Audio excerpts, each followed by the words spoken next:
الحمد لله والصلاة والسلام على رسول الله وعلى آله وصحبه أجمعين. إن أريد إلا الإصلاح ما استطعت وما توفيقي إلا بالله عليه توكلت وإليه أنيب. رب اشرح لي صدري ويسر لي أمري واحلل عقدة من لساني يفقهوا قولي.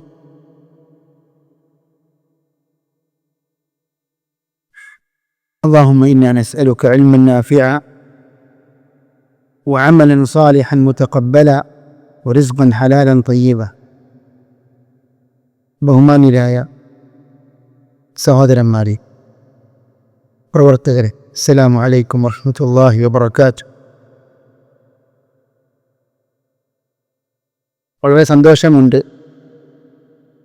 ഈ മഹത്തായ വേദിയിൽ, ഈ പുണ്യമണ്ണിൽ വെച്ച് നമുക്കെല്ലാവർക്കും ഇങ്ങനെ അള്ളാഹുവിൻ്റെ ദീന് ചർച്ച ചെയ്യുവാനും വിശുദ്ധ ഖുർആനെ സംബന്ധിച്ചുള്ള ചർച്ചകൾ നടത്തുവാനും ഒക്കെ ഈ പുണ്യമണ്ണിൽ ഈ മഹത്തായ വേദിയിൽ ഒരുമിച്ച് കൂടാൻ സാധിച്ചതിൽ സർവശക്തനായ റബ്ബിന് സർവസ്തുതിയും നേരുന്നു. اللهم لك الحمد حمدا كثيرا طيبا مباركا فيه. الحمد لله الذي بنعمته تتم الصالحات. اللهم لك الحمد كما ينبغي لجلال وجهك وعظيم سلطانك. ഈ മഹത്തായ ഒത്തുചേരലിന് വലിയ പ്രത്യേകതയുണ്ട്. കാരണം വിശുദ്ധ ഖുർആനെ സംബന്ധിച്ചാണ് നാം സംസാരിക്കാൻ പോകുന്നത്, പഠിക്കുവാൻ പോകുന്നത്. വിശുദ്ധ ഖുർആൻ അവതരിച്ച ഈ പുണ്യമണ്ണിൽ വെച്ച് നാം ഇങ്ങനെ ഒരുമിച്ച് കൂടിയിരിക്കുന്നു. വിശുദ്ധ ഖുർആൻ എന്ന് പറഞ്ഞാൽ നമുക്കറിയാം, അല്ലാഹു സുബ്ഹാനഹു വ തആല അനേകം പ്രവാചകന്മാരെ നിയോഗിച്ചിട്ടുണ്ട്. പ്രവാചകന്മാർക്ക് ധാരാളം വേദഗ്രന്ഥങ്ങൾ അല്ലാഹു അവതരിപ്പിച്ചു കൊടുത്തു. പ്രവാചകന്മാരിൽ സയ്യിദുൽ ഖൽഖായ സയ്യിദുൽ അംബിയാഇ വർ-റുസുൽ ആയ മുഹമ്മദ് നബി സല്ലല്ലാഹു അലൈഹി വസല്ലം അവതീർണമായ വിശുദ്ധ ഖുർആനെ സംബന്ധിച്ചാണ് നാം ചർച്ച ചെയ്യുന്നത്. അല്ലാഹു സുബ്ഹാനഹു വ തആല നമ്മിൽ സ്വീകരിക്കുമാറാകട്ടെ. സാലിഹായ നിയ്യത്തുള്ള മുത്തഖീങ്ങളിൽ അല്ലാഹു നമ്മെല്ലാവരെയും ഉൾപ്പെടുത്തി അനുഗ്രഹിക്കുമാറാകട്ടെ. വിശുദ്ധ ഖുർആൻ അല്ലാഹു സുബ്ഹാനഹു വ തആല ലോകമനുഷ്യർക്ക് വേണ്ടി അവതരിപ്പിച്ച വേദഗ്രന്ഥമാണ്. അതേപോലെ തന്നെ നബി സല്ലല്ലാഹു അലൈഹി വസല്ലമിൻ്റെ റിസാലത്ത് എന്ന് പറഞ്ഞാൽ ഏതെങ്കിലും ഒരു പ്രത്യേക ജനതയ്ക്ക് മാത്രമുള്ള റിസാലത്തല്ല.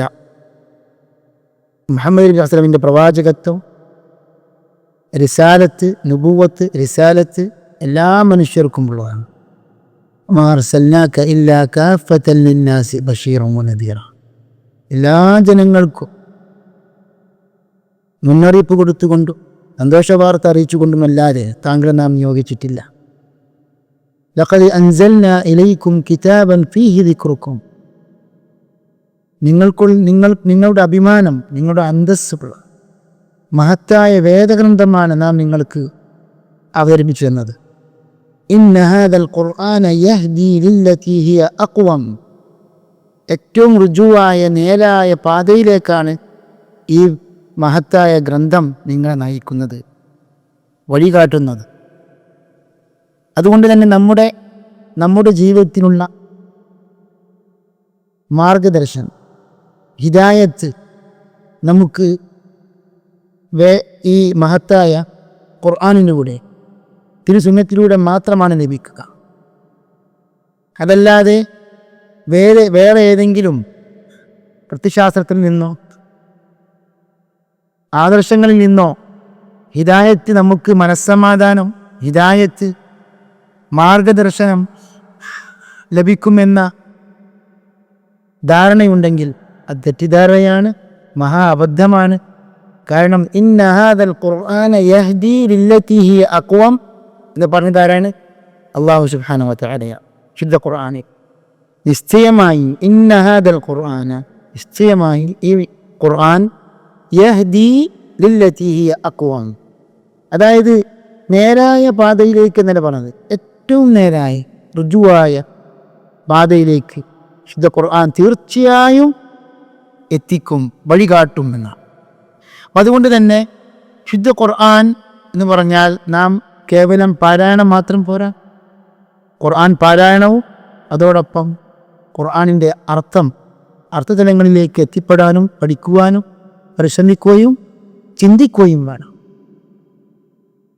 അഫലാ യതദബ്ബറൂന ഖുർആൻ, ശുദ്ധ ഖുർആൻ അവർ ചിന്തിക്കുന്നില്ലേ? വലൗ കാന മിൻ ഇൻദി ഗൈരില്ലാഹ് ലവജദൂ ഫീ ഇഖ്തിലാഫൻ കതീറ. ഈ വിശുദ്ധ ഖുർആൻ അല്ലാഹുവെങ്കിൽ എന്നല്ലായിരുന്നുവെങ്കിൽ ധാരാളം വൈരുദ്ധ്യങ്ങൾ, വ്യത്യാസങ്ങൾ അതിൽ കണ്ടെത്തുമായിരുന്നു. അതുകൊണ്ട് യാതൊരു വൈരുദ്ധ്യവും വ്യത്യാസങ്ങളും ഇല്ല എന്നാണ് ഈ വിശുദ്ധ ഖുർആനിൻ്റെ ഒരു മഹാ അത്ഭുതം. അതായത് ഇത്രയും നൂറ്റാണ്ടുകൾ പിന്നിട്ടു വിശുദ്ധ ഖുർആൻ എല്ലാ മുസ്ലിമീങ്ങളും പാരായണം ചെയ്യുന്നു, മനഃപ്പാഠമാക്കുന്നു. കുട്ടികൾ പോലും, ചെറിയ കുട്ടികൾ, അനറബികളായ ആയിരക്കണക്കിന്, പതിനായിരക്കണക്കിന് കുട്ടികൾ ഖുർആൻ മനഃപ്പാഠമാക്കുന്നു, അർത്ഥം പഠിക്കുന്നു. അഥവാ ഈ വിശുദ്ധ ഖുർആനിൽ യാതൊരു മാറ്റത്തിരുത്തലുകളും വരുത്താൻ സാധിക്കാത്ത വിധത്തിലാണ് ഖുർആൻ അത്രക്കും ഭദ്രമായി ഇത്രയും വർഷങ്ങൾ പിന്നിട്ടിട്ടും അൽഹംദുലില്ലാഹ് അവശേഷിക്കുന്നു. കാരണം എന്താണ്? അത് അള്ളാഹുവിങ്കൽ നിന്നുള്ള ശുദ്ധ വേദഗ്രന്ഥമാണ് എന്നതിനുള്ള തെളിവാണിത്. അതേപോലെ ഖുർആന് ഖിദ്മത്ത് ചെയ്യുന്ന തഫ്സീർ ഗ്രന്ഥങ്ങൾ, ഹദീസുകൾ. ഹദീസ് എന്താണ്? മുഫസ്സിറുൻ ലി അൽ ഖുർആൻ, ഖുർആനിൻ്റെ വിശദീകരണമാണ് ഏത്? ഹദീസ്. ഹദീസും അവശേഷിക്കുന്നു. സഹീഹായ ഹദീസുകൾ ഏതാണ്, ദഈഫായ ഹദീസുകൾ ഏതാണ് എന്നൊക്കെ നമുക്ക് വളരെ വ്യക്തമായ രൂപത്തിൽ പണ്ഡിതന്മാരിലൂടെ പഠിപ്പിക്കപ്പെട്ടു. ഇതിനൊക്കെ മാനദണ്ഡങ്ങൾ ഉണ്ടായി. അതിൻ്റെയും ആധാരം എന്താണ്? ഖുർആനാണ്. യാ അയ്യുഹല്ലദീന ആമനൂ ഇൻ ജാഅകും ഫാസിഖുൻ ബിനബഇൻ ഫതബയ്യൻ. അതായത് വിശ്വാസികളെ, ഒരു പാസിഖായ, ധിക്കാരിയായ, തമ്മാടിയായ ഒരു ആള് ഒരു വാർത്തയുമായി വന്നു കഴിഞ്ഞാൽ നിങ്ങൾ ഉറപ്പുവരുത്തണം, അതിനെക്കുറിച്ച് നിങ്ങൾ വിശദീകരണം തേടണമെന്ന്. ഇത് ഹദീസിനിതാ ശാസ്ത്രത്തിൻ്റെ അസ്സലായിട്ട് പണ്ഡിതന്മാർ പരിചയപ്പെടുത്തും. അപ്പോൾ ദുർബലനായ ഒരു റാവി ഒരു റിവായത്തുമായി വന്നു കഴിഞ്ഞാൽ അത് സ്വീകരിക്കേണ്ട ബാധ്യതയില്ല. അഥവാ അത് ദീനല്ല, ദീനായിട്ട് നമ്മൾ സ്വീകരിക്കേണ്ടതില്ല. അപ്പോൾ പരമ്പരകൾ ഒക്കെ ഉണ്ടാകാനുള്ള അടിസ്ഥാനം എന്താണ്? ഈ ഖുർആനിക വചനമാണ്. കാരണം മുമ്പൊന്നും സഹാബികൾ ആദ്യ കാലഘട്ടങ്ങളിലൊന്നും ഇങ്ങനെ പരമ്പരകൾ ചോദിക്കാറില്ലായിരുന്നു. കാരണം അസ്സഹാബത്തു കുല്ലുഹും ഉദൂൽ, അഹ്ലുസുന്നത്തി വൽ ജമാഅത്തിൻ്റെ ഒരു ആദർശമാണ്, അഖീദയിൽപ്പെട്ടതാണ്. സഹാബികൾ എല്ലാവരും വിശ്വാസയോഗ്യരാണ്, അവരെക്കുറിച്ച് അന്വേഷിക്കേണ്ട ആവശ്യമില്ല. അതിനുശേഷം ഫിത്നകൾ സംഭവിച്ചു, കുഴപ്പങ്ങൾ സംഭവിച്ചു. അങ്ങനെയാണ് എന്താണ് ഇസ്നാദുകളെക്കുറിച്ച് ചോദിക്കാൻ തുടങ്ങിയത്. വിശുദ്ധ ഖുർആൻ അല്ലാഹു സുബ്ഹാനഹു വ തആല അവതരിപ്പിച്ചു. വിശുദ്ധ ഖുർആനിന് 2 അവതരണങ്ങളുണ്ട് എന്നാണ് പണ്ഡിതന്മാരെ പഠിപ്പിക്കുക. എന്ന് പറഞ്ഞാൽ നുസൂലുൽ ഖുർആനി ജുംല, അതായത് പരിപൂർണമായും ഒറ്റയടിക്ക് വിശുദ്ധ ഖുർആനിൻ്റെ അവതരണം. ഇന്നാ അൻസൽനാഹു ഫീ ലൈലത്തുൽ ഖദ്ർ, വിശുദ്ധ ഖുർആൻ നാം ലൈലത്തുൽ ഖദ്റിലാണ് അവതരിപ്പിച്ചിട്ടുള്ളത്. അഥവാ അള്ളാഹുവിങ്കൽ നിന്ന് 1-ാം ആകാശത്തേക്കുള്ള പരിപൂർണമായ അവതരണമാണ് 1-ാമത്തെ അവതരണം. 2-ാമത്തെ അവതരണം നുസൂലുൽ ഖുർആനി മുനജ്ജമൻ അല്ലെങ്കിൽ മുഫറഖൻ എന്ന് പറഞ്ഞാൽ ശുദ്ധ ഖുർആൻ 23 വർഷങ്ങൾക്കുള്ളിൽ ഈ ഭൂമിയിലേക്ക് നബി സല്ലല്ലാഹു അലൈഹി വസല്ലമിന് ജിബ്രീൽ അലൈഹിസ്സലാം മലക്ക് മുഖേന അവതീർണമായ ശുദ്ധ ഖുർആന്റെ അവതരണം. അത് ഘട്ടം ഘട്ടമായി അവതരണമാണ്. അതിനാണ് മുഫറഖൻ മുനജ്ജമൻ എന്ന് പറയാം. ഫലാ ഉഖ്സിമു ബിമവാഖിഇൻ നുജൂം വഇന്നഹു ലഖസമുൻ ലൗ തഅലമൂന അദീം. അതായത് വിശുദ്ധ ഖുർആൻ അവതീർണമായ ആ ഘട്ടം ഘട്ടമായിട്ട് കാലങ്ങളിലായി 23 വർഷങ്ങളിലായി അവതീർണമായ ആ മഹത്തായ സ്ഥാനങ്ങൾ, അവയെക്കൊണ്ട് അള്ളാഹു സത്യം ചെയ്തു. അതേപോലെ തന്നെ അവിശ്വാസികൾ ചോദിച്ചു പരിഹസിച്ചുകൊണ്ടു, എന്തുകൊണ്ട് ഒരുമിച്ച് ഖുർആൻ അവതരണം, ഒരു വേദഗ്രന്ഥമാണെങ്കിൽ ഇങ്ങനെ ആയത്തുകളായിട്ട് മുറിച്ചാണോ ഇറങ്ങുന്നതെന്ന് പരിഹസിച്ച് ചോദിച്ചു. അപ്പോൾ അവിടെയൊക്കെ വിശുദ്ധ ഖുർആൻ ഇടപെട്ടുകൊണ്ട് മറുപടി കൊടുക്കുന്നുണ്ട്. ഖുർആൻ പറഞ്ഞാൽ കദാലിക ലിനുസബ്ബിത ബിഹി ഫുആദ, അതായത് താങ്കളുടെ ഹൃദയത്തെ ഉറപ്പിച്ചു നിർത്തുവാൻ വേണ്ടി. കാരണം ഖുർആൻ ഘട്ടം ഘട്ടമായിട്ട് ഇറങ്ങുമ്പോൾ പല പ്രയോജനങ്ങളും അത് മുഖേന ഉണ്ടാകുന്നുണ്ട്. ജനങ്ങൾക്ക് വിഷയങ്ങൾ ഘട്ടം ഘട്ടമായിട്ട് ഓരോന്നോരോന്നായിട്ട് പഠിച്ച് മനസ്സിലാക്കുവാനും ഉൾക്കൊള്ളുവാനും അമല് ചെയ്യുവാനും, അതേപോലെ നബി സ്വല്ലല്ലാഹു അലൈഹി വസല്ലമിൻ്റെ ഹൃദയത്തെ ഉറപ്പിച്ചു നിർത്തുവാനും അത് ഹിക്മത്തുകളും അതിനുണ്ട്. മാത്രമല്ല പല ഇസ്ലാമിക ശരീഅത്ത് നിയമങ്ങൾ പോലും ഘട്ടം ഘട്ടമായിട്ടാണ് അത് സ്ഥിരപ്പെട്ടത്. നമുക്കറിയാമല്ലോ, ഇപ്പോൾ മദ്യനിരോധം ഒറ്റയടിക്ക് അല്ലാഹു സുബ്ഹാനഹു വ തആല മദ്യം നിരോധിച്ചിട്ടില്ല. മദ്യപാനികളായ അറബികളുടെ കാലഘട്ടത്തിലാണ് വിശുദ്ധ ഖുർആൻ അവതീർണമാകുന്നത്.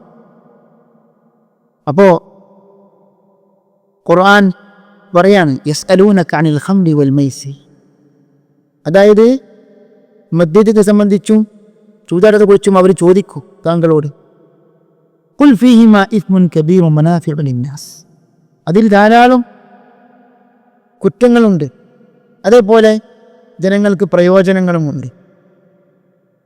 അപ്പോൾ കുറ്റകരമാണ് എന്ന ഒരു സൂചന ഖുർആൻ ആദ്യ ജനങ്ങൾക്ക് ബോധിപ്പിച്ചു കൊടുത്തു. അങ്ങനെയാണ് അതിന് ശേഷം നിങ്ങൾ നമസ്കരിക്കുമ്പോൾ നിങ്ങൾ മദ്യപിക്കരുത്, ലാ തഖറബു സ്വലാത്ത വ അൻതും സുകാറ. അതിനുശേഷമാണ് പരിപൂർണമായിട്ടും മദ്യം നിരോധിച്ചത്. യാ അയ്യുഹല്ലദീന ആമനു ഇന്നമൽ ഖംറു വൽ മൈസിറു വൽ അൻസാബു വൽ അസ്ലാമു റിജ്സും മിൻ അമലി ശൈത്താൻ ഫജ്തനിബൂ, നിങ്ങൾ പരിപൂർണമായും അതിനെ വെടിയണം, ഉപേക്ഷിക്കണം എന്ന് വിശുദ്ധ ഖുർആനിൻ്റെ നിർദ്ദേശം വന്നു. അങ്ങനെ അല്ലാഹു സുബ്ഹാനഹു വ തആല ജിബ്രീൽ മലക്ക് മുഖേന അലൈഹിസ്സലാം വിശുദ്ധ ഖുർആൻ അവതരിപ്പിച്ചു. വന്നജ്മി ഇദാ ഹവ മാ ضل സാഹിബുക്കും വമാ ഗവ വമാ യൻതിഖു അനിൽ ഹവ, അതായത് നബി സല്ലല്ലാഹു അലൈഹി വസല്ലം സ്വേച്ഛാനുസാരം സംസാരിക്കുകയും ഇൻ ഹുവ ഇല്ലാ വഹ്യുൻ യൂഹ, നബി സല്ലല്ലാഹു അലൈഹി വസല്ലം സംസാരിക്കുന്നത് വഹി മാത്രമാകുന്നു. അല്ലമഹു ശദീദുൽ ഖുവ, അതിശക്തനായ മലക്ക് അദ്ദേഹത്തിന് പഠിപ്പിച്ചു കൊടുത്തു. അല്ലമഹു ശദീദുൽ ഖുവ, ജിബ്രീൽ അലൈഹിസ്സലാം. പറഞ്ഞു വരുന്നത്, ജിബ്രീൽ അലൈഹിസ്സലാം അള്ളാഹുവിൽ നിന്ന് വഹി കേട്ടു, ഖുർആനിക ആയത്തുകൾ കേട്ടു. അപ്രകാരം തന്നെ നബി വസല്ലമിന് എത്തിച്ചു കൊടുത്തു. അത് എങ്ങനെയാണ് എത്തിച്ചു കൊടുക്കുന്നത്? ഒരിക്കൽ സഹാബിയായ അൽ ഹാരിസ് ഇബ്നു ഹിഷാം റളിയല്ലാഹു അൻഹു, ഖുറൈശി വംശത്തിൽപ്പെട്ട കബീലയിൽപ്പെട്ട മഹാനായ സഹാബി വര്യനാണ് അൽ ഹാരിസ് ഇബ്നു ഹിഷാം റളിയല്ലാഹു അൻഹു. അബൂജഹൽ ഈ ഉമ്മത്തിൻ്റെ ഫിർഔനാണെങ്കിൽ അബൂജഹലിൻ്റെ സഹോദരനാണ് ആര്? അൽ ഹാരിസ് ഇബ്നു ഹിഷാം റളിയല്ലാഹു അൻഹു. വലിയ സഹാബിയാണ്. അദ്ദേഹമാണ് ചോദിക്കുന്നത്, അദ്ദേഹം ഹദീസ് സഹീഹ് ബുഖാരിയിലുണ്ട്, കൈഫ യഅതീകൽ വഹ്യു യാ റസൂലല്ലാഹ്, അല്ലാഹുവിന്റെ റസൂലേ താങ്കൾക്ക് എങ്ങനെയാണ് വഹി എത്തിപ്പെടുന്നത്? സഹാബികൾക്ക് ആകാംക്ഷയാണ്, ആഗ്രഹമാണ്, എങ്ങനെയാണ്? കാരണം അവർ കാണുന്നില്ലല്ലോ. നബി സല്ലല്ലാഹു അലൈഹി വസല്ലം അനുഭവിക്കുന്നുണ്ട്. നബി സല്ലല്ലാഹു അലൈഹി വസല്ലം ജിബ്രീൽ അലൈഹിസ്സലാമിനെ അള്ളാഹു എങ്ങനെയാണ് സൃഷ്ടിച്ചത് അപ്രകാരം തന്നെ 2 പ്രാവശ്യം കണ്ടിട്ടുമുണ്ട്. സഹീഹ് ബുഖാരി കാണാൻ പറ്റും. അതായത് റഅ ജിബ്രീൽ ലഹു 600 ജനാഹ്, അതായത് അള്ളാഹു സുബ്ഹാനഹു വ തആല എങ്ങനെയാണോ ജിബ്രീൽ അലൈഹിസ്സലാമിനെ സൃഷ്ടിച്ചിട്ടുള്ളത്, ആ 600 ചിറകുകൾ ഉള്ള മലക്കാണ് ആര്? ജിബ്രീൽ അലൈഹിസ്സലാം. കണ്ടിട്ടുണ്ട്. അങ്ങനെ ചിറകുകളൊക്കെ വിടർത്തിക്കഴിഞ്ഞാൽ, അതായത് ആ വാനലോകം മൊത്തം അത് കവർ ചെയ്യുമെന്നാണ് ഹദീസുകളിൽ റിവായത്തുകളിൽ നാം കാണുന്നത്. ആ ജിബ്രീൽ അലൈഹിസ്സലാം മുഖേന നബി വസല്ലമന് വഹി എത്തിക്കപ്പെട്ടു, ഖുർആനിക ആയത്തുകൾ പഠിപ്പിക്കപ്പെട്ടു. റസൂൽ മറുപടി പറഞ്ഞു, അഹ്യാനൻ യഅതീനി മിത്ല സസ്വതി ജറസ്, അതായത് മണി മുഴക്കം പോലെയാണ് ചിലപ്പോഴൊക്കെ എനിക്ക് അനുഭവപ്പെടുക. അത്രക്കും ശക്തമായ പ്രയാസകരമായ ഒരു രീതി പ്രകാരമാണ് നബി വസല്ലം അനുഭവിച്ചിട്ടുള്ളത്.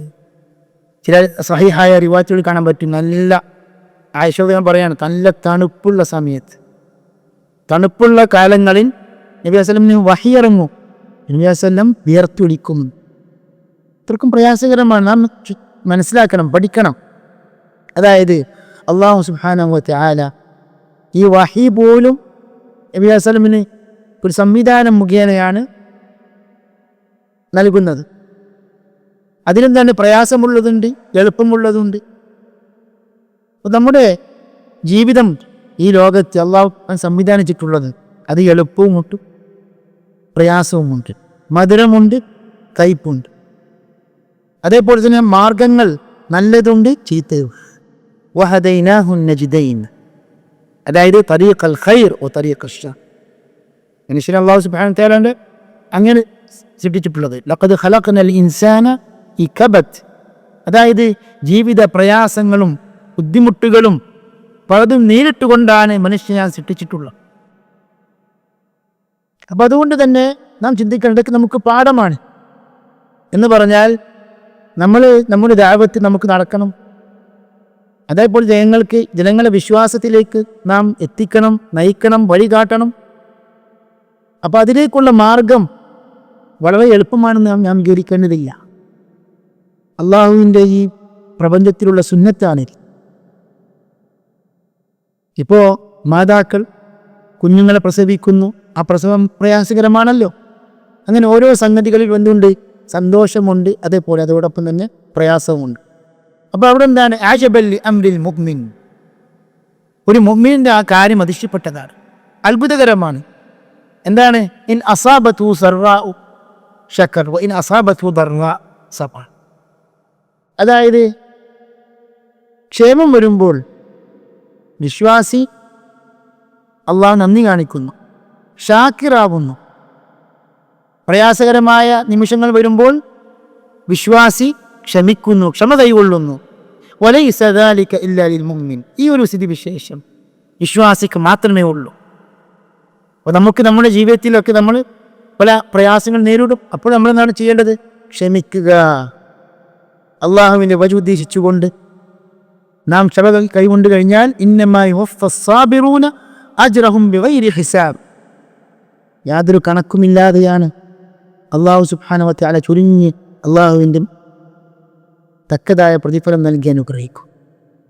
അതേപോലെ നാം ക്ഷേമം വരുമ്പോൾ നമുക്ക് നല്ല നല്ല കാര്യങ്ങൾ, നമുക്ക് നിഅമത്തുകൾ അള്ളാഹുവിൽ നിന്ന് നൽകപ്പെടുമ്പോൾ നാം നന്ദി കാണിക്കണം.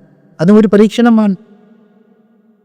അപ്പോൾ വിശ്വാസി എപ്പോഴും ഈ ഒരു നിലപാട് ഉൾക്കൊള്ളുന്ന മനുഷ്യനായിരിക്കണം. എങ്കിലാണ് അള്ളാഹുവിൻ്റെ തൃപ്തി നേടിയെടുക്കാൻ സാധിക്കും. നബി സല്ലല്ലാഹു അലൈഹി വസല്ലം പറയാണ്, അഹ്യാനൻ യഅതീനി മിത്ല സൽസലത്തിൽ ജറസ്, ചിലപ്പോഴൊക്കെ മണിമുഴക്കം പോലെയാണ് എനിക്ക് അനുഭവപ്പെടുക. വഹുവ അശദ്ദുഹു അലൈ, ഏറ്റവും പ്രയാസകരമായ നിമിഷവും ആ ഒരു അവസ്ഥയും അപ്രകാരമാകുന്നു. എന്ന് പറഞ്ഞാൽ ജിബ്രീൽ അലൈഹിസ്സലാം നേർക്ക് നേരെ കാണാതെയാണ് ഖുർആനിൻ്റെ ബഹുഭൂരിഭാഗവും നബി വസല്ലമിന് നൽകപ്പെട്ടു. ഖുർആനിക ആയത്തുകളൊക്കെ വഹി മുഖേന നൽകപ്പെട്ടത്. വഅഹ്യാനൻ യതമസ്സലു ലിയൽ മലകു റജുല, ചിലപ്പോഴൊക്കെ മലക്ക് എനിക്ക് ഒരു മനുഷ്യരൂപത്തിൽ പ്രത്യക്ഷപ്പെടുകയും അങ്ങനെ എന്നോട് സംസാരിക്കുകയും ചെയ്യുന്നു. വഅഹ്യാനൻ യതമസ്സലു ലിയൽ മലകു റജുലൻ ഫയുകല്ലിമുനി, അവന് സംസാരിക്കും. ഇനി 2 പ്രാവശ്യമാണ്, അതായത് മലക്കിൻ്റെ യഥാർത്ഥ രൂപത്തിൽ നബി വസല്ലം കണ്ടിട്ടുള്ളത്. സൂറത്ത് നജ്മിൻ്റെ ആദ്യത്തെ ആയത്തുകളൊക്കെ നിങ്ങൾ വായിക്കുകയാണെങ്കിൽ കൂടുതൽ വിശദീകരണം ലഭിക്കും ഇൻഷാ അല്ലാഹ്. പറഞ്ഞു വരുന്നത്, അങ്ങനെ 23 വർഷങ്ങൾക്കുള്ളിൽ നബി സല്ലല്ലാഹു അലൈഹി വസല്ലമിന് ഖുർആനിക ആയത്തുകൾ അവതീർണമായി. വത്തഖൂ യൗമൻ തുർജഊന ഫീഹി ഇലല്ലാഹ് എന്ന സൂറത്തുൽ ബഖറയിലെ ആയത്താണ് അത്രേ അവസാനമായി അവതരിച്ച ആയത്ത്. അവസാനമായി അവതരിച്ച അധ്യായം ഏതാണ്? സൂറത്തുൽ നസ്റാണ് എന്ന് പല പണ്ഡിതന്മാരും അഭിപ്രായപ്പെട്ടിട്ടുണ്ട്. സഹിഹായ ഹദീസുകളും ഉണ്ട്. അങ്ങനെ ആദ്യമായി ഗാർ ഹിറായിൽ വെച്ച് നബി സല്ലല്ലാഹു അലൈഹി വസല്ലമിന് അവതീർണമായ ആദ്യത്തെ ആയത്തുകളാണ് സൂറത്തുൽ അലഖിലെ ആദ്യ ആയത്തുകൾ. ഇഖ്റ ബിസ്മി റബ്ബിക്കല്ലദീ ഖലഖ് തുടങ്ങിയ ആയത്തുകൾ. അതിനുശേഷമാണ് സൂറത്തുൽ മുദ്ദസ്സിർ പോലെയുള്ള സൂറത്തുകളൊക്കെ അവതരിക്കുന്നത്. അങ്ങനെ ഈ ഖുർആനിക ആയത്തുകൾ അവതരിക്കുക എന്ന് പറയുമ്പോൾ പലരും ചിന്തിച്ച പോലെ ഒരൊറ്റ രൂപത്തിൽ മാത്രമല്ല വിശുദ്ധ ഖുർആൻ അവതരിച്ചിട്ടുള്ളത്. വിശുദ്ധ ഖുർആനിൻ്റെ അവതരണത്തിനും പല പ്രത്യേകതകളുണ്ട്. അതിലൊരു പ്രത്യേകതയാണ് വ്യത്യസ്ത പാരായണങ്ങളിലൂടെയാണ് വിശുദ്ധ ഖുർആൻ അവതരിച്ചിട്ടുള്ളത്. സഹീഹുൽ ബുഖാരിയിൽ ഒരു ഹദീസ് കാണാൻ പറ്റും. ഉമർ റളിയല്ലാഹു അൻഹു പറയുകയാണ്, ഒരിക്കൽ ഹിശാം ബിൻ ഹക്കീം, ആരാണ്? ഹക്കീം ബിൻ ഹിസാം റളിയല്ലാഹു അൻഹുവിൻ്റെ മകനായ ഹിഷാം, സഹാബി, രണ്ടുപേരും സഹാബിയാണ്. ഹിഷാം മകനാണ്, ഹക്കീം പിതാവാണ്. പിതാവ് എന്ന് പറഞ്ഞാൽ മുഖദ്രമാണ്. ജാഹിലിയ കാലത്ത് 60 കാലം ജീവിച്ചു. ഇസ്ലാം മുസ്ലിമായിട്ടും 60 കാലം ജീവിച്ചു. 120 വയസ്സിലാണ് മരണപ്പെട്ടു. അദ്ദേഹത്തിൻ്റെ മകനാണ് ഹിഷാം ബിൻ ഹക്കീം റളിയല്ലാഹു അൻഹു. സൂറത്തുൽ ഫുർഖാനിലെ ആയത്തുകൾ പാരായണം ചെയ്തു. സൂറത്തുൽ ഫുർഖാൻ ബഹുഭൂരിപക്ഷം മുഫസ്സിറുകളുടെയും വീക്ഷണപ്രകാരം മക്കിയത്തായ സൂറത്താണ്. മക്കിയത്ത് എന്ന് പറഞ്ഞാൽ മക്കത്ത് അവതരിച്ചത്. അതാണ് സൂക്ഷ്മമായ അഭിപ്രായം. പ്രബലമായ അഭിപ്രായം ഹിജ്റക്ക് മുമ്പ് അവതരിച്ചത്, ഹിജ്റക്ക് ശേഷം മദനി. ഹിജ്റക്ക് മുമ്പ് അവതരിച്ച അധ്യായമാണ് സൂറത്തുൽ ഫുർഖാൻ അലാ ഖൗലിൽ ജുംഹൂർ. എന്ന് പറഞ്ഞാൽ ഹിശാം ബിൻ ഹക്കീം റളിയല്ലാഹു അൻഹു പാരായണം ചെയ്തു. ഫഇദാ ഹുവ യഖറഉ ബിഹുറൂഫിൻ ലം യുഖ്രിഇനിഹാ റസൂലുള്ളാഹി സ്വല്ലല്ലാഹു അലൈഹി വസല്ലം.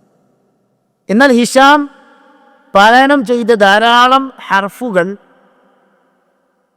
പാരായണങ്ങൾ എനിക്ക് റസൂൽ സ്വല്ലല്ലാഹു അലൈഹി വസല്ലം പഠിപ്പിച്ചു തരാത്ത, റസൂലിൽ ഞാൻ കേട്ട് പഠിക്കാത്ത പാരായണങ്ങളാകുന്നു. അങ്ങനെ ഉമർ റളിയല്ലാഹു അൻഹു ശോഭിതനായി. ഇദ്ദേഹം ഖുർആന് മാറ്റിത്തിരുത്തൽ നടത്താൻ പോവുകയാണ്, അല്ലെങ്കിൽ മാറ്റിമറിക്കുകയാണ് എന്ന് തെറ്റിദ്ധാരണ വന്നു. കാരണം ഖുർആനിൽ മാറ്റം വരുത്തുക നിസ്സാരമായ കാര്യമല്ലല്ലോ, ഗൗരവപ്പെട്ട കാര്യം തന്നെയാണ്. അങ്ങനെയാണ് ഹിശാം റളിയല്ലാഹു അൻഹുവിനെ പിടിച്ചുകൊണ്ട് ഗൗരവത്തോടുകൂടി റസൂൽ വസല്ലം അടുക്കിലേക്ക് എത്തിച്ചു. റസൂൽ സ്വല്ലല്ലാഹു അലൈഹി വസല്ലം ശാന്തനാക്കി ഉമറെ, താങ്കൾ വിട്ടയക്കുക. ഹിശാമിനോട് പറഞ്ഞു, താങ്കൾ പാരായണം ചെയ്യുക എന്ന് പറഞ്ഞു. അങ്ങനെ ഹിശാം റളിയല്ലാഹു അൻഹു പാരായണം ചെയ്തു. റസൂൽ സ്വല്ലല്ലാഹു അലൈഹി വസല്ലം പറഞ്ഞു, ഇപ്രകാരമാണ് എനിക്ക് അവതരിച്ചിട്ടുള്ളത്. അതിനുശേഷം ഉമർ റളിയല്ലാഹു അൻഹു എങ്ങനെയാണോ പഠിപ്പിക്കപ്പെട്ടത്, എന്ത് പാരായണമാണ് പഠിച്ചിട്ടുള്ളത്, റസൂൽ സ്വല്ലല്ലാഹു അലൈഹി വസല്ലം അടുക്കിൽ നിന്ന് പാരായണം ചെയ്യാൻ പറഞ്ഞു. ഉമർ റളിയല്ലാഹു അൻഹു പാരായണം ചെയ്തു. ഹാകദാ ഉൻസിലത് അലൈഹി, ഇപ്രകാരമാണ് എനിക്ക് അവതരിച്ചത്.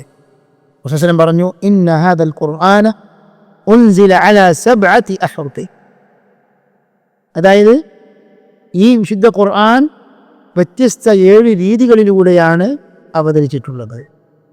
ഫഖ്റഊ മാ തയസ്സറ മിൻഹു, നിങ്ങൾക്ക് എളുപ്പമായത് നിങ്ങൾ പാരായണം ചെയ്യുക എന്ന് പറഞ്ഞാൽ ഉമർ റളിയല്ലാഹു അൻഹു ധരിച്ചതുപോലെ ഒരു പാരായണ ശൈലിയുടെ മാത്രമല്ല വിശുദ്ധ ഖുർആൻ അവതരിച്ചിട്ടുള്ളത്. വ്യത്യസ്ത 7 രീതികളുണ്ട്.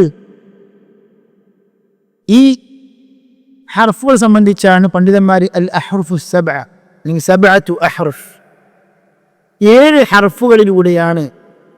ഹർഫിന് അറബി ഭാഷയിൽ പല അർത്ഥങ്ങളുണ്ട്. അതിൽ പ്രബലമായൊരു അർത്ഥമാണ് രീതി, ശൈലി. 7 രീതികളിലൂടെയാണ് വിശുദ്ധ ഖുർആൻ അവതീർണമായിട്ടുള്ളത്. ഫഖ്റഉ മാ തയസ്സറ മിൻഹു, നിങ്ങൾ അതിൽ എളുപ്പമായത് നിങ്ങൾ പാരായണം ചെയ്യുക എന്ന് പറയുമ്പോൾ 7 ഹർഫുകളും നിർബന്ധമായിട്ടും എല്ലാ മുസ്ലിമീങ്ങളും ഓരോരുത്തരും അവലംബിക്കണമെന്നില്ല. അതുകൊണ്ട് തന്നെയാണ് ഉമർ റളിയല്ലാഹു അൻഹുവിന് മറ്റു ഹർഫുകൾ, അഥവാ ഹിശാം റളിയല്ലാഹു അൻഹുവിന് പഠിപ്പിച്ചു കൊടുത്ത ഹർഫ് ആർക്കറിയില്ലായിരുന്നു? ഉമറിനറിയില്ലായിരുന്നു. പക്ഷെ ചില സഹാബികൾ വ്യത്യസ്ത പാരായണങ്ങളൊക്കെ ഹൃദിസ്ഥമാക്കുകയും പഠിക്കുകയും അതിൽ അവഗാഹം നേടുകയും ചെയ്ത ചില സഹാബികളുണ്ട്. അവരിൽപ്പെട്ട സഹാബിയാണ് ഉബയ്യ് ഇബ്നു കഅബ് റളിയല്ലാഹു അൻഹു. ഉബയ്യ് ഇബ്നു കഅബ് റളിയല്ലാഹു അൻഹുവിന്റെ പ്രത്യേകത എന്താണ്? അഖ്റഉഹും ഉബയ്യ്, അതായത് സഹാബികളിൽ ഖുർആൻ പാരായണം ഏറ്റവും നല്ല രൂപത്തിൽ അവഗാഹമുള്ള സഹാബി ആരാണ്? ഉബയ്യ് ഇബ്നു കഅബ് റളിയല്ലാഹു അൻഹു. അറിയപ്പെട്ട ഹദീസാണ്, അർഹമു ഉമ്മതി ബി ഉമ്മതി അബൂബക്കർ, എൻ്റെ ഉമ്മത്തെ സംബന്ധിച്ച് ഏറ്റവും കാരുണ്യമുള്ള സഹാബി അബൂബക്കർ. വഅശദ്ദും ഫി അംരില്ലാഹ്, അല്ലാഹുവിൻ്റെ കാര്യത്തിൽ ഏറ്റവും ഗൗരവമുള്ള കർശനമായ നിലപാടുള്ള സഹാബി ഉമർ. വഅസ്ദഖുഹും ഹയാഅൻ, ഏറ്റവും ലജ്ജയുള്ള ഹയാ ഉള്ള സഹാബി ഉസ്മാൻ. വഅഖ്ദാഹും, ഏറ്റവും ഖദാഹ് ജഡ്ജ്മെന്റ് ഖാദിയായിട്ട് നിയമങ്ങളും കാര്യങ്ങളൊക്കെ അറിയാവുന്ന സഹാബി അലി. വലികുല്ലി ഉമ്മത്തിൻ അമീന, വലികുല്ലി ഉമ്മത്തിൻ അമീൻ, എല്ലാ സമുദായത്തിനും വിശ്വസ്തനായൊരു അമീൻ ഉണ്ടാവും. ഈ ഉമ്മത്തിന് അമീൻ ആരാണ്? അബൂ ഉബൈദ ആമിർ ബിൻ ജറാഹ് റളിയല്ലാഹു അൻഹും. അതേപോലെ തന്നെ വഅഅലമുഹും ബിൽ ഹലാലി വൽ ഹറാമി മുആദ്, ഹലാല് ഹറാമിനെ സംബന്ധിച്ച് ഏറ്റവും പാണ്ഡിത്യമുള്ള സഹാബി മുആദ് ബിൻ ജബൽ റളിയല്ലാഹു അൻഹു. വഅഖ്റഉഹും ഉബൈ, ഖുർആൻ പാരായണ ശാസ്ത്രത്തിൽ ഏറ്റവും അവഗാഹമുള്ള സഹാബി ആരാണ്? ഉബയ്യാണെന്ന് ആരാണ് സർട്ടിഫൈ ചെയ്തത്? റസൂലുള്ളാഹി സ്വല്ലല്ലാഹു അലൈഹി വസല്ലം.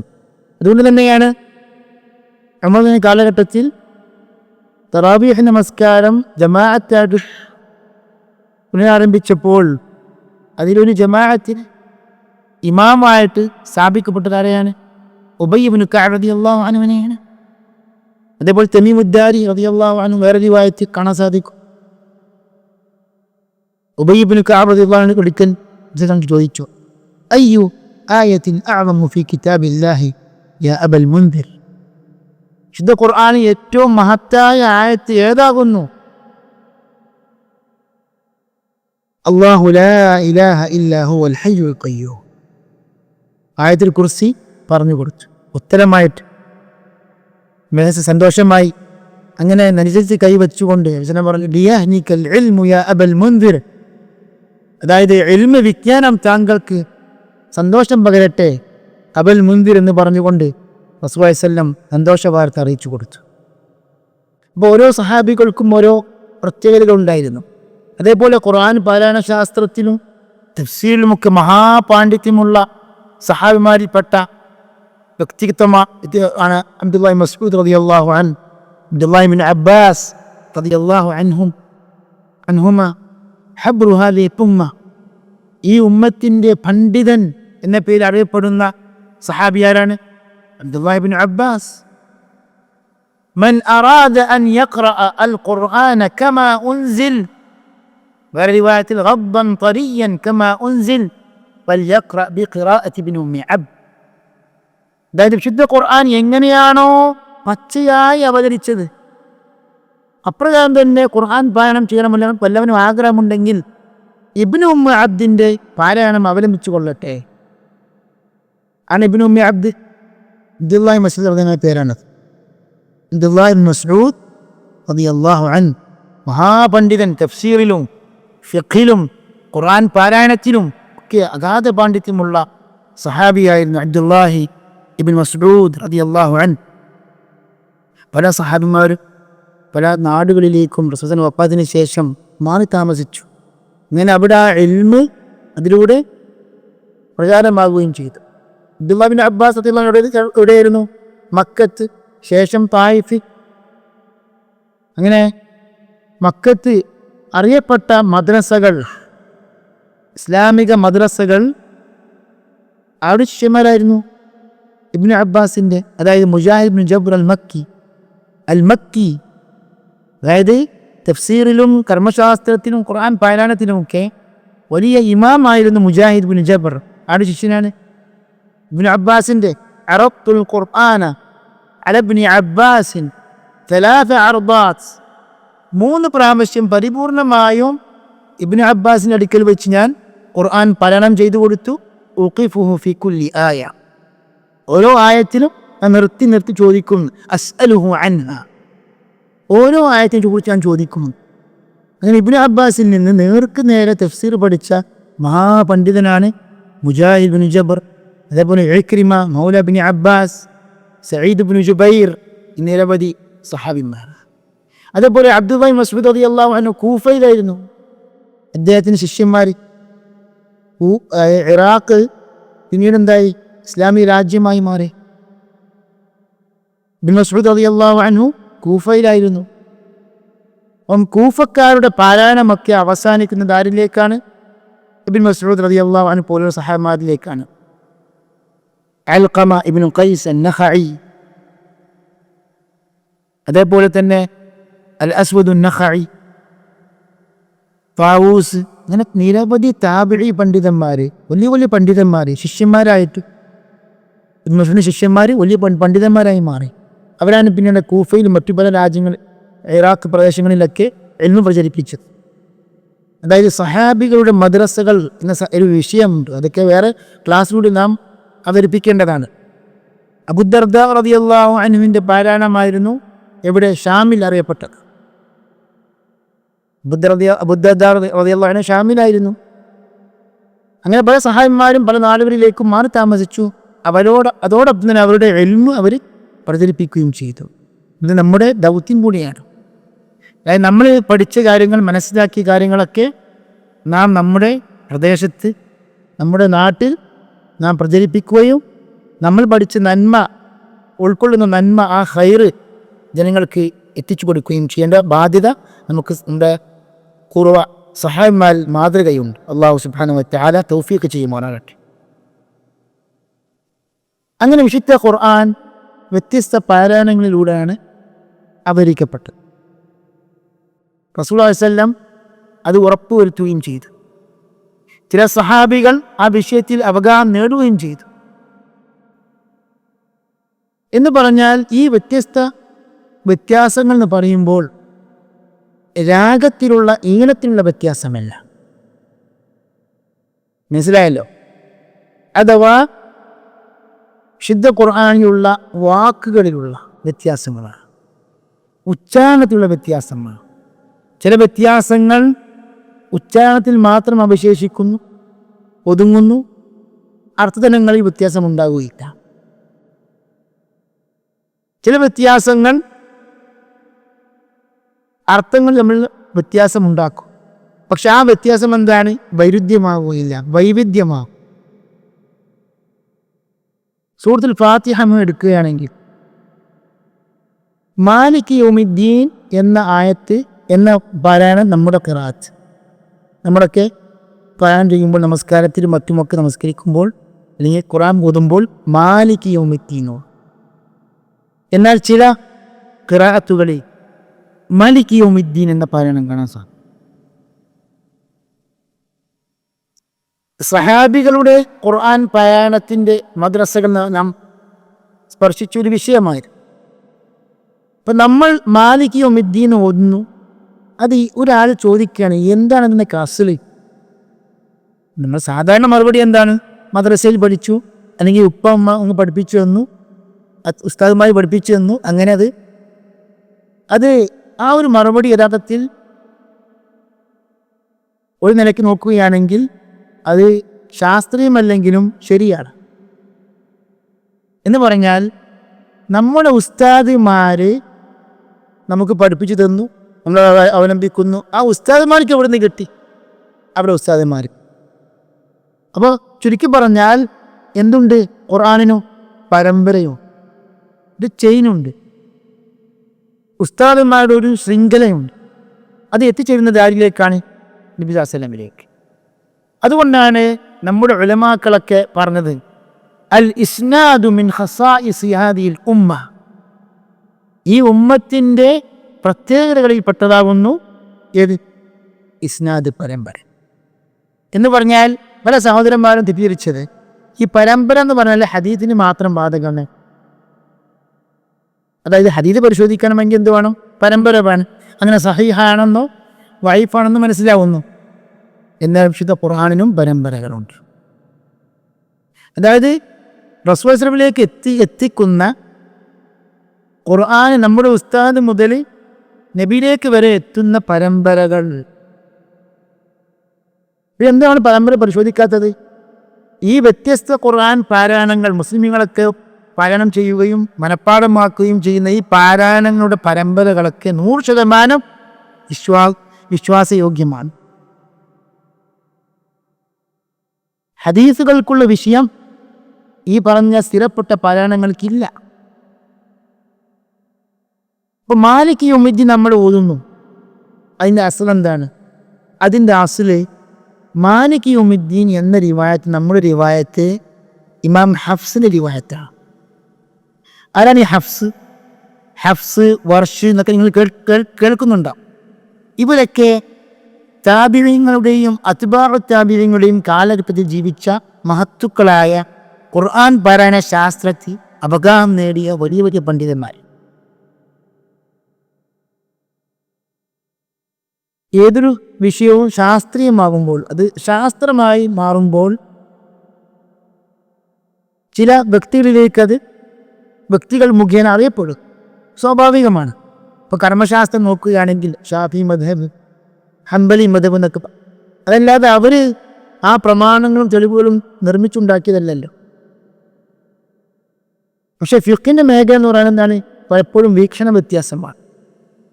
ഖുർആൻ പാരായണത്തിൽ എന്തില്ല? വീക്ഷണ വ്യത്യാസങ്ങൾക്കോ അഭിപ്രായത്തിനുള്ള സ്വാതന്ത്ര്യമില്ല. അഭിപ്രായ സ്വാതന്ത്ര്യത്തിന് മേഖലയല്ല ഖുർആൻ പാരായണം. ഇന്ന റസൂലല്ലാഹി സ്വല്ലല്ലാഹു അലൈഹി വസല്ലം യഅ്മുറുക്കും അൻ തഖറഊ കമാ ഉല്ലിംതു. ഇമാം അഹ്മദ് റിപ്പോർട്ട് ചെയ്ത സഹീഹായ ഹദീസാണ്. റസൂൽ സ്വല്ലല്ലാഹു അലൈഹി വസല്ലം നിങ്ങൾക്ക് നിർദ്ദേശം തന്നിട്ടുണ്ട്, കൽപ്പിച്ചിട്ടുണ്ട്.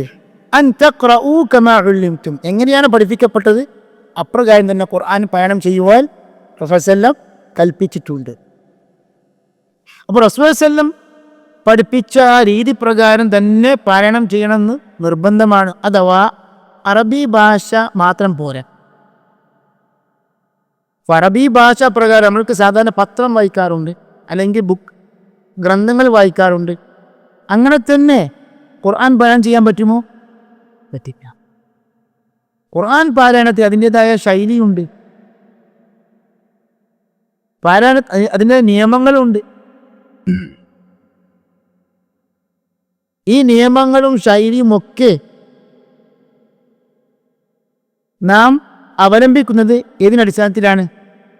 നബി വസല്ലമിൻ്റെ അധ്യാപന പ്രകാരം. നബി വസല്ലം എങ്ങനെ സഹാബികൾക്ക് പഠിപ്പിച്ചു കൊടുത്തത്, അപ്രകാരം തന്നെ നാം ഖുർആൻ പാരായണം ചെയ്യുന്നു. ഖുർആൻ പാരായണ ശാസ്ത്രത്തിൻ്റെ നിയമങ്ങൾക്ക് എന്താ പറയാ? തജ്വീദ്. നമ്മളിപ്പം തജ്വീദ് നിയമങ്ങൾ പഠിക്കുമ്പോൾ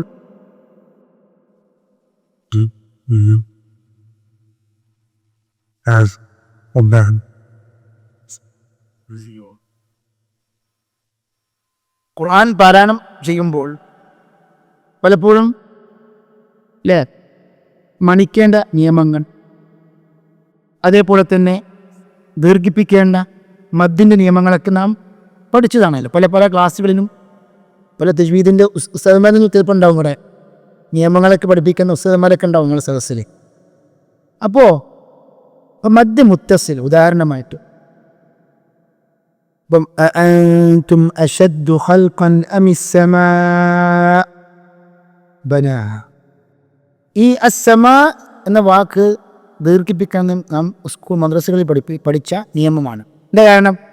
അതായത് ദീർഘാക്ഷരത്തിന് ശേഷം ഒറ്റ വാക്കിലായി ഹംസ വന്നു. എന്താ പറയുക? മദ് മുത്തസിൽ. ഇവിടെ നമ്മൾ നീട്ടണം. നമ്മുടെ മനസ്സിൽ വന്നൊരു ചോദ്യം, ഇതിപ്പോൾ നീട്ടണം എന്നിപ്പോൾ ആരപ്പോൾ പറഞ്ഞു? ഉസ്താദന്മാർ പഠിപ്പിച്ചു, ഷെയ്ഖുമാരൊക്കെ പറയുന്നുണ്ട്. അതിൻ്റെ അസലെന്താണ്? നാം ചിന്തിക്കേണ്ടതാണ്.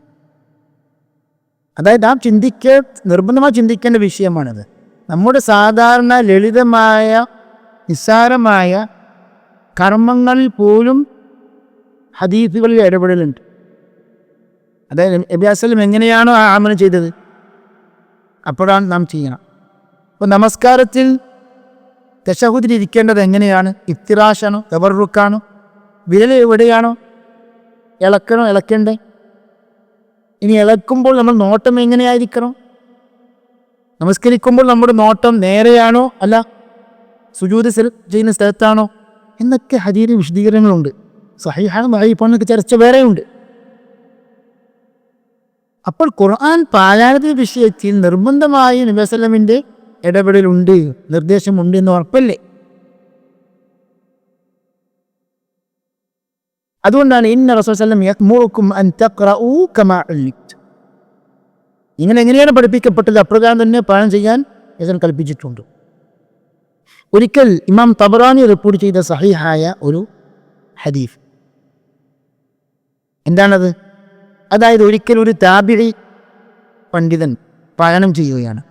ഇമാം മുസ്ലിം റളിയല്ലാഹു അൻഹു തഫ്സീറും പഠിപ്പിച്ചിട്ടുണ്ട്, ഫിഖ്ഹും പഠിപ്പിച്ചിട്ടുണ്ട്, അതേപോലെ തന്നെ ഖുർആൻ പാരായണം പഠിപ്പിച്ചിട്ടുണ്ട്. ഒരാൾ ഓതിക്കൊടുക്കുകയാണ്. സൂറത്ത് തൗബയിലെ സക്കാത്ത് അർഹരായ 8 വിഭാഗങ്ങൾ സംബന്ധിച്ചുള്ള ഒരു ആയത്തുണ്ട്. ഇന്നമ സ്വദഖാതു ലിൽ ഫുഖറാഇ വൽ മസാകീൻ. അപ്പോൾ ഈ ആയത്ത് ഓതിക്കൊടുക്കുകയാണ് സഹാബിയായ ഇബ്നു മസ്ഊദ് റളിയല്ലാഹു അൻഹു. അങ്ങനെ ഇങ്ങനെ ഓതുന്നത് ഇന്നമ സ്വദഖാതു ലിൽ ഫുഖറാഇ വൽ മസാകീൻ ഓതുക. സഹാബിയായ ഇബ്നു മസ്ഊദ് റളിയല്ലാഹു അൻഹു നിർത്തിവെച്ചു. ഇങ്ങനെയല്ല റസൂൽ എനിക്ക് പഠിപ്പിച്ചു തന്നത്. ആര് പറഞ്ഞു? ഇബ്നു മസ്ഊദ് റളിയല്ലാഹു അൻഹു. മാ ഹകദ അഖറഅനി റസൂലുള്ളാഹി സ്വല്ലല്ലാഹു അലൈഹി വസല്ലം. അപ്പോൾ അവിടുന്ന് ചോദിച്ചു, യാ അബാ അബ്ദുറഹ്മാൻ. അബൂ അബ്ദുറഹ്മാൻ ഇബ്നു മസ്ഊദ് റളിയല്ലാഹു അൻഹു കുനിയത്താണ്. വകൈഫ അഖറഅകഹ, എങ്ങനെയാണ് താങ്കളെ റസൂൽ പഠിപ്പിച്ചത്? അങ്ങനെ സഹാബിയായി മസ്ഊദ് റളിയല്ലാഹു അൻഹു ഓതിക്കൊടുക്കുകയാണ്. ഇന്നമ സ്വദഖാതു ലിൽ ഫുഖറാഇ വൽ മസാകീൻ. ഇമാം തബറാനിൽ ഫമദ്ദഹ, മദ് പ്രകാരമാണ് സഹാബിയായ മസ്ഊദ് റളിയല്ലാഹു അൻഹു ഓതിക്കൊടുത്തത്. അങ്ങനെയാണ് റസൂൽ താങ്കളെ പഠിപ്പിച്ചത് എന്ന്. അപ്പോൾ ഈ പാരായണത്തിൽ തിരുത്തുക, തജ്വീദ് നിയമങ്ങൾ പ്രകാരം ഓതിക്കൊടുക്കുക എന്നതൊക്കെ സഹാബികൾ പരിപൂർണമായും റസൂൽ നിന്ന് പഠിച്ചെടുക്കുകയും അത് മറ്റുള്ള താബിഈങ്ങൾക്കൊക്കെ പഠിപ്പിച്ചു കൊടുക്കുകയും ചെയ്തു. ചെറിയ സഹാബിമാർക്കും പഠിപ്പിച്ചു കൊടുത്തു. സഹാബിയായ അബ്ദുല്ലാഹി ഇബ്നു അബ്ബാസ് റളിയല്ലാഹു അൻഹു തഫ്സീറും അതേപോലെ തന്നെ ഖുർആൻ പാരായണമൊക്കെ പലതും പഠിച്ചത് ആരിൽ നിന്നാണ്? സഹാബികളിൽ നിന്നാണ്. ഇമാം ഇബ്നുൽ ജസീർ റഹിമഹുല്ലാഹ് പറഞ്ഞു, ഈ ഹദീസ് സഹീഹാണ്, സ്ഥിരപ്പെട്ടതാണ്, ഈ വിഷയത്തിൽ തെളിവുമാണ്. ഏത് വിഷയത്തിൽ? മദ് മുത്തസിലിന്റെ വിഷയത്തിൽ. അപ്പോൾ മദ് മുത്തസിൽ വാജിബാണ് എന്ന് തജ്വീദ് വിടാൻ പഠിപ്പിക്കപ്പെടുമ്പോൾ അതിൻ്റെ അസ്ൽ എന്താണ്? ഹദീസാണ്. നബി വസല്ലമിൻ്റെ പാരായണ ആ നിയമങ്ങളാണ്. അപ്പോൾ ഈ നിയമങ്ങളൊക്കെ സഹോദരന്മാരെ സഹാബിമാർ ശേഷമുള്ള താബിഈങ്ങൾക്ക്, ഇനി ശേഷമുള്ള അത്ബാഉ താബിഈങ്ങൾക്കൊക്കെ വിശ്വാസയോഗ്യരായ മശായിഖുമാർ മുഖേനയാണ് എത്തിപ്പെട്ടത്. അവരൊക്കെ പഠിപ്പിക്കുമ്പോൾ എനിക്ക് ഈ പാരായണം ഞാൻ പഠിച്ചത് താബിഈയായ ഈ പണ്ഡിതനിൽ നിന്നാണ്, ആ പണ്ഡിതൻ പഠിച്ചത് സഹാബിയായ ആ സഹാബിയിൽ നിന്നാണെന്നൊക്കെ പറയും. അങ്ങനെയാണ് പരമ്പര കൈമാറ്റം, സനദ് കൈമാറുന്നത്. അപ്പം നമ്മുടെ പാരായണം, ഇപ്പം മാലിക് യൗമിദ്ദീൻ നമ്മൾ പാരായണം ചെയ്യുന്നു, അതിൻ്റെ അസൽ എന്താണ്? ഒരാൾ ചോദിക്കുകയാണ്, ഒരു യുക്തിവാദി ചോദിക്കുകയാണ്, അല്ലെങ്കിൽ ഒരു അന്യമതക്കാരൻ ചോദിക്കുകയാണ്, ഒരു മുസ്ലിം ചോദിക്കുകയാണ്, എന്താ മറുപടി? നാം താബിഇയായ അത്ബാഉ താബിഈങ്ങളിൽപ്പെട്ട ഹഫ്സ് ഇബ്നു സുലൈമാൻ അൽ അസദി എന്ന പണ്ഡിതൻ്റെ പാരായണം അവലംബിക്കുന്നു. എന്തുകൊണ്ടാണ്? ആ പണ്ഡിതൻ നിർമ്മിച്ചുണ്ടാക്കിയതാണ്? അല്ല, ആ പണ്ഡിതൻ ഹഫ്സ് എന്ന പണ്ഡിതൻ അദ്ദേഹം ആ പാരായണം പഠിപ്പിച്ചു കൊടുത്ത് അങ്ങനെ പ്രശസ്തനായി. അദ്ദേഹം വേറെ പഠിച്ചു ആസിം അൽ കൂഫി എന്ന ആ താബിഈ പണ്ഡിതനായ ആസിമിൽ നിന്നാണ് ഖുർആൻ പാരായണം പഠിച്ചെടുത്തത്. ആസിം റളിയല്ലാഹു അൻഹു പഠിച്ചത് അബു അബ്ദുറഹ്മാൻ അസ്സുലമിയിൽ നിന്നാണ്. അബു അബ്ദുറഹ്മാൻ അസ്സുലമി ആരാണ്? താബിഈ പണ്ഡിതൻ, മിൻ കിബാരി താബിഈൻ. കൂഫയിൽ 40 വർഷം ഖുർആൻ പാരായണം പഠിപ്പിച്ച മഹാപണ്ഡിതൻ. അദ്ദേഹം ചോദിക്കപ്പെട്ടു എന്താണ്? അതായത് ഈ കൂഫയിൽ ഇത്രയും ദീർഘകാലം താങ്കളെ ഖുർആൻ പാരായണം പഠിപ്പിക്കാൻ പ്രേരിപ്പിച്ച പ്രയോജനം എന്താണ്? അങ്ങനെയാണ് അദ്ദേഹം സഹാബിയായ ഉസ്മാൻ ഇബ്നു അഫ്ഫാൻ എനിക്ക് പഠിച്ച ഹദീസ് ധരിക്കുന്നത്. മൻ ഉസ്മാന റളിയല്ലാഹു അൻഹു അൻ നബി സല്ലല്ലാഹു അലൈഹി വസല്ലം ഖൈറുക്കും മൻ തഅല്ലമൽ ഖുർആന വഅല്ലമ. നിങ്ങൾ ഏറ്റവും ഖൈറായവരാരാണ്? ഉത്തമരാണ്, ഖുർആൻ പഠിക്കുകയും പഠിപ്പിക്കുകയും ചെയ്തവരാണ്. ഈ ഹദീസാണ് എനിക്കുള്ള പ്രചോദനം. അബു അബ്ദുറഹ്മാൻ അസ്സുലമി റളിയല്ലാഹു അൻഹു ഖുർആൻ പാരായണം പഠിച്ചിട്ടാൽ നിന്നാണ് Usman ibn Affan, Sayyid ibn Sabit, Ali ibn Abi Talib, Abdullahi Masood റളിയല്ലാഹു അൻഹു പോലെയുള്ള പ്രഗത്ഭരായ സഹാബിമാരില്ലേ. അപ്പോൾ നമ്മുടെ പാരായണം Hafs, Asim, Abu Abdurahman Assulami, സഹാബിമാരായ Ali ibn Abi Talib, Sayyid ibn Sabit പോലെയുള്ള സഹാബിമാർ, അലി നബി സല്ലല്ലാഹു അലൈഹി വസല്ലം. അങ്ങനെയാണ് നമ്മുടെ ഖുർആൻ പാരായണത്തിൻ്റെ പരമ്പരകളൊക്കെ അവസാനിക്കുന്നത്. ഈ വ്യത്യസ്ത ഹർഫുകൾ സഹാബിമാരും മറ്റുള്ള താബിഈങ്ങൾക്കും ശേഷമുള്ള അത്ബാഉ താബിഈങ്ങൾക്ക് പഠിപ്പിച്ചു കൊടുത്തു. ഒരു ഉദാഹരണം മാത്രമാണ് സൂറത്തുൽ ഫാത്തിഹ എടുത്തത്. മാലിക് യൗമിദ്ദീൻ, മറ്റുള്ള റിവായത്തുകളിൽ മാലിക് യൗമിദ്ദീൻ. ഇഹ്ദിനസ് സിറാത്തൽ മുസ്തഖീം, ഇഹ്ദിനസ് സിറാത്തൽ മുസ്തഖീം. സാദ് കൊണ്ട് നാം പാരായണം ചെയ്യുന്നു. എന്നാൽ ഇബ്നു കസീറിൻ്റെ ശിഷ്യനായ ഇമാം ഖുംബുലിൻ്റെയും റുവൈസിൻ്റെയും റിവായത്ത് പ്രകാരം ഇഹ്ദിനസ് സിറാത്തൽ മുസ്തഖീം, സീൻ കൊണ്ട്. അതിൻ്റെ അസ്ല് സീൻ കൊണ്ടാണ് എന്ന് പറഞ്ഞാൽ ഇത് വേറൊരു വിഷയമാണ്. അതായത് വ്യത്യസ്ത പാരായണങ്ങൾ, അതിൻ്റെ വ്യാഖ്യാനം അത് വേറെയാണ്.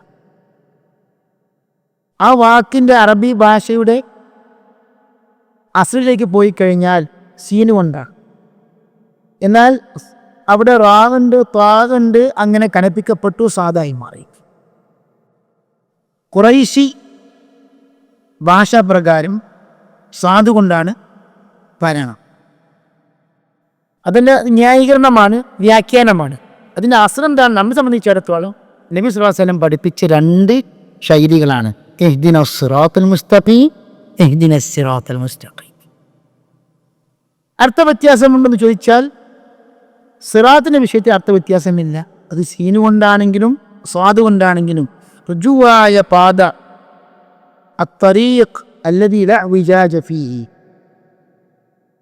സിറാത്തിൻ്റെ അർത്ഥം. എന്നാൽ മാലിക് യൗമിദ്ദീൻ, മാലിക് യൗമിദ്ദീൻ തമ്മിൽ വ്യത്യാസമുണ്ടോ? വ്യത്യാസമുണ്ട്. പ്രതിഫല ദിനത്തിൻ്റെ രാജാവ് ഒരു അതുകൊണ്ടുള്ള അർത്ഥം, മറ്റു കഥയുടെ അർത്ഥം എന്താണ്? പ്രതിഫല ദിനത്തിൻ്റെ ഉടമസ്ഥ. രണ്ടും വൈവിധ്യങ്ങളാണ്. അതിനാണ് ഇഖ്തിലാഫു തനവ്വു എന്ന് പറയും. വിശുദ്ധ ഖുർആനില്ല, വൈരുദ്ധ്യമില്ല. അതായത് വിശുദ്ധ ഖുർആനിൻ്റെ പാരായണങ്ങളുടെ ഒരു അത്ഭുതം എന്താണ്? അതായത് ഇത്രയും പാരായണങ്ങളിൽ വ്യത്യാസമുണ്ടായിട്ടും വ്യത്യസ്ത ശൈലികളിലൂടെയാണ് ഖുർആൻ അവതീർണമായിട്ടുള്ളത്.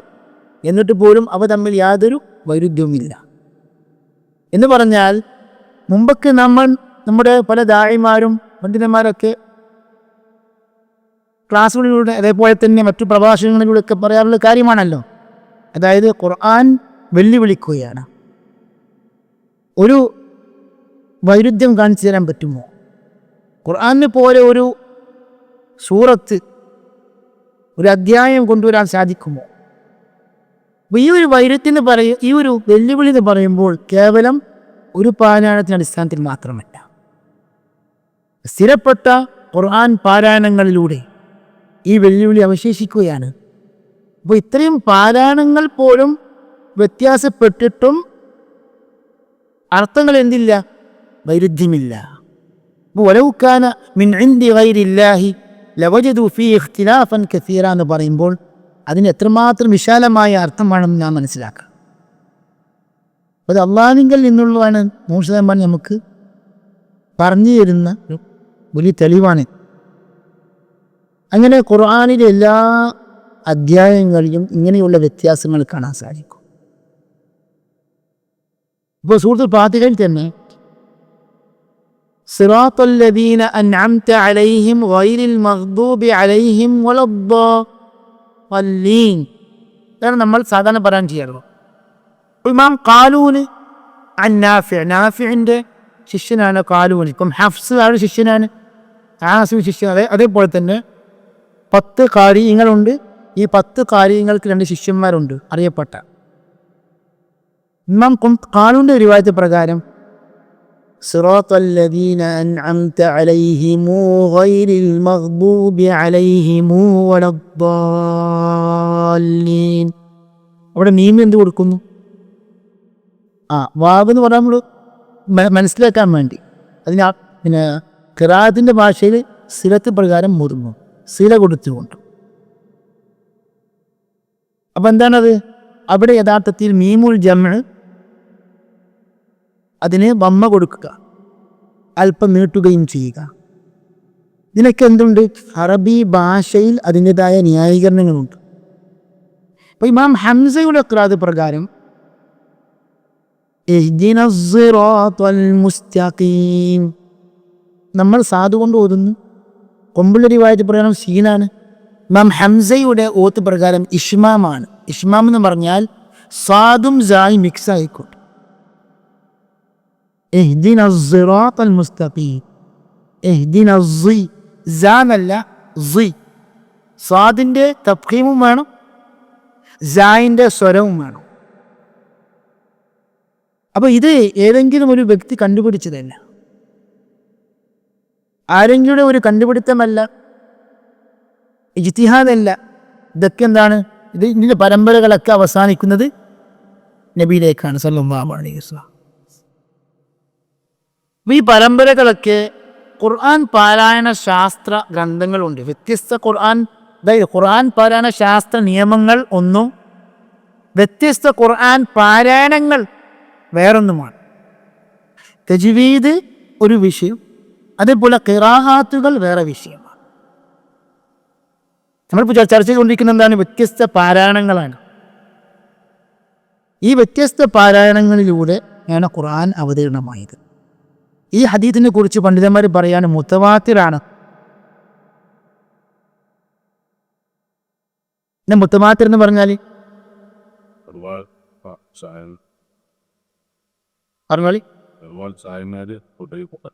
അതെ, അതായത് ഒരു കൂട്ടം സഹാബിമാരിൽ നിന്ന് ഒരു കൂട്ടം താബിഈങ്ങൾ പഠിക്കുകയും അതിനുശേഷം സംഘമായി ജമാഅത്തായിട്ട് നൽകപ്പെട്ട കൈമാറിയ റിവായത്തുകൾക്കാണ് മുത്തവാത്തിർ എന്ന് പറയും. ഒന്നാമത്തെ വിഷയം, ഖുർആനിക പരമ്പരകളൊക്കെ സഹോദരന്മാരെ എന്താണ്? മുത്തവാത്തിറത്താണ്. അപ്പോൾ നിസ്സംശയം സ്ഥിരപ്പെട്ട പരമ്പരകളാണ് ഖുർആനിലുള്ളത്. ഹദീസുകൾക്ക് അങ്ങനെയല്ല, ചുരുങ്ങിയ ഹദീസുകൾ മാത്രമാണ് മുത്തവാത്തിറുള്ളത്. ബഹുഭൂരിഭാഗം എന്താണ്? ആഹാദാണ്. എന്ന് പറഞ്ഞാൽ ഇപ്പോൾ ഖുർആനിക പരമ്പരകൾ ഒരു കൂട്ടം സഹാബിമാർ, അവരിൽ നിന്നൊരു കൂട്ടം താബിഈങ്ങൾ, അങ്ങനെ വലിയ സംഘമായിട്ടാണ് എത്തിപ്പെട്ടത്. ഹദീസുകൾ അങ്ങനെ ആകണമെന്നില്ല. ഇപ്പോൾ ഇന്നമൽ അഅ്മാലു ബിന്നിയാത്ത് നമുക്കെല്ലാവർക്കും പരിചയമുള്ള ഹദീസാണ്. ഇത് മുത്തവാത്തിറാണോ ആഹാദാണോ? ആഹാദാണ്. കാരണം ഉമർ ഖത്താബ് റളിയല്ലാഹു അൻഹുവിൽ നിന്ന് കേട്ട താബിഈ ഒരൊറ്റ വ്യക്തിയാണ്. ആ താബിഈൽ നിന്ന് കേട്ട റാവി ഒറ്റ വ്യക്തിയാണ്. അങ്ങനെ യഹ്യ ഇബ്നു സഈദ് അൻസാരി എന്ന ശേഷം വന്ന റാവിയിൽ നിന്നാണ് കൂട്ടം കൂട്ടമായിട്ട് പിന്നീട് അത് ആ ഹദീസ് റിവായത്ത് ചെയ്യപ്പെട്ടത്. പറഞ്ഞു വരുന്നത് ആഹാദായത് കൊണ്ട് തന്നെ വഈഫാകണമെന്നില്ല. വിശ്വാസയോഗ്യരായ റാവിമാർ ഉദ്ധരിച്ച ഹദീസുകൾ എന്താണ്? സഹീഹാണ്. പിഴച്ചു പോയ മുഅ്തസില വിഭാഗക്കാർ ശാഠ്യം പിടിച്ചു. അതായത് വിശ്വാസകാര്യങ്ങളിൽ ഹദീസ് തെളിവാക്കണമെങ്കിൽ എന്തായിരിക്കണം? മുതവാത്തിറായിരിക്കണം. അങ്ങനെയല്ല, അവർക്ക് ബുദ്ധി കൊണ്ട് സ്ഥിരപ്പെട്ട സംഗതികളൊക്കെ അന്നേരം ഹദീസിന്